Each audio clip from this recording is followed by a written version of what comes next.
Erga daa'ima godhannee booda abbaa manaa koo waliin saalquunnamtii raawwachuu hin barbaadu. Hariiroo jaalalaa namoota hedduu keessatti quunnamtiin saalaa akka lafee dugdaati. Haa ta'u malee taateewwan jireenya jijjiiran kanneen akka ulfaa'uu fi daa'ima godhachuu hordofee fedhiin quunnamtii saalaa hir'achuu yookaan immoo dhabamuu danda'a jedha ragaan tajaajila fayyaa biyyaalessaa. Sagantaa jiruu fi jireenya ishee mul'isuu fi TV irratti walitti aansuun darbu irratti kan beekamtu akkasumas leenjistuu jabina qaamaa kan taate Holly Hagan Bliss taateen kun erga isheen daa'ima godhattee ishee mudachuu ibsite. Sagantaa TV Sea Babies Parenting Helpline jedhamu irratti wayita yaada ishee kennitu yeroo sana lammata akkanatti hin buune jedheen ture. Yeroon akkas jedhu homaayyuu natti hin fakkaanne waan miirri koo fedhu waanan dubbadheef jette. Gorsituun quunnamtii saalaa fi hariiroo jaalalaa Raahel Gol haadholiin erga da'anii ji'a ja'a booda hariiroo isaanii deebisanii cimsuu barbaadu jette. Namoonni isa kana akka waan isaan quunnamtii saalaa barbaadanitti fudhatu garuu akkas miti.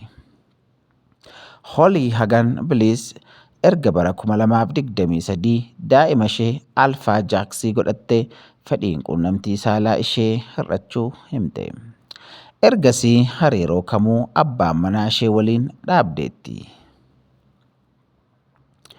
Yeroon abbaa manaa kiyya Jaaqoobitti miira jaalalaa mul'isu hunda gara saalquunnamtiitti waan deemu natti fakkaata. Sana immoo hin barbaadu. Waan isaan wal qabatu hunda irraa maquun jalqabe miira negatiiva ta'etu na weerare jette. Garuu abbaa manaa ishee waliin ifatti walitti dubbachuun akka ishee fayyades ni ibsiti. Wayitan si tuquu fi si hammadhu gara saalquunnamtiitti deemuu dhiisuu dandeenyaa jedhee akkuman gaafadheen ba'aan narraa bu'e. Sababiin isaa an waan sana gochuu hin fedhun ture. Miirri kiyyaa kana ture jetti. Abbaan warraa ishee Jaaqoob kanaan booda haati warraasaa jaalala kennuu fi akka hin dandeenye yaadaan dhiphata. Wanti kun sababa kee qofa miti. Dhugaa kana baruu qabda. Ammatti anis miirri koo akkasii yaadi koos kan keerraa adda miti jedheen. Ammatti fedhii quunnamtii saalaa hin qabu. Yookaan ammoo tarii ji'oota muraasatti aanan keessattiyyuu anis rakkoo akkanaa keessan jira. Irratti hojjechuutii qaba. Holliin cimdiiwwan miiraa wal fakkaataa qaban kana caalaa iftoominaan walitti dubbachuu danda'u jetti. Namoonni daa'ima godhachuu booda hariiroon jaalalaa ni jijjiirama jedhu. Garuu hanga keessa taa'anii arganitti hangam akka jijjiiramu ni hubatu jedhee hin yaadu jette. Ispeeshaalistii fayyaa dubartootaa kan taate Dr. Jennifer Lincoln dubartoonni erga daa'ima godhatanii booda quunnamtii saalaa raawwachuu dhaabuu isaaniif sababoota hedduutu jiru jetti. Qaamni isaanii reefuu dhukkubbii dandamataa jira. Iddoo daa'ima godhachuu dura turetti deebi'uuf ji'a ja'a fudhata. Jijjiiramni hoormoonii yeroo da'umsaa mudatus fedhii saalquunnamtii dubartootaa irratti dhiibbaa qaba.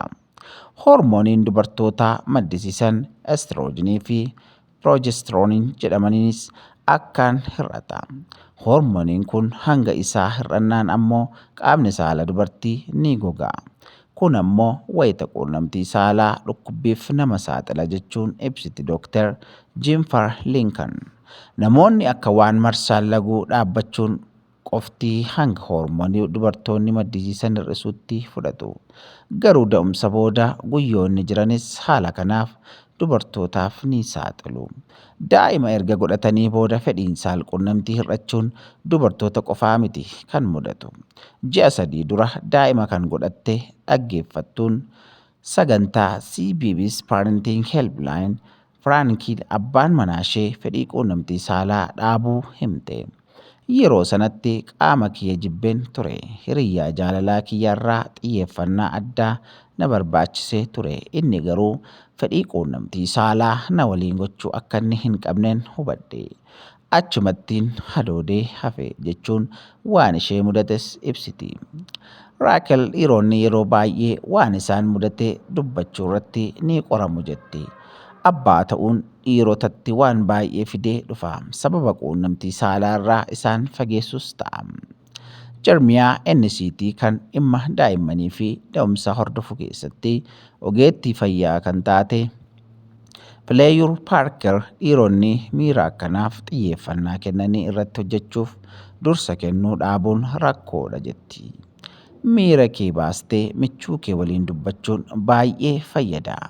Waan ati yaaddu yookaan waan ta'aa jiru hunda beekuu jetti yaadiin.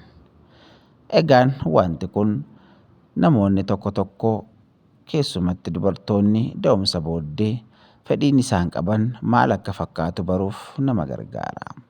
Fayyaan immoo waan hundumaa caala. Namni immoo wal hubatee dhimma fayyaa ofii irratti waliin mari'atee waan jiru waliin akka deemuu qabus nu barsiisa. Hordoftoota keenya.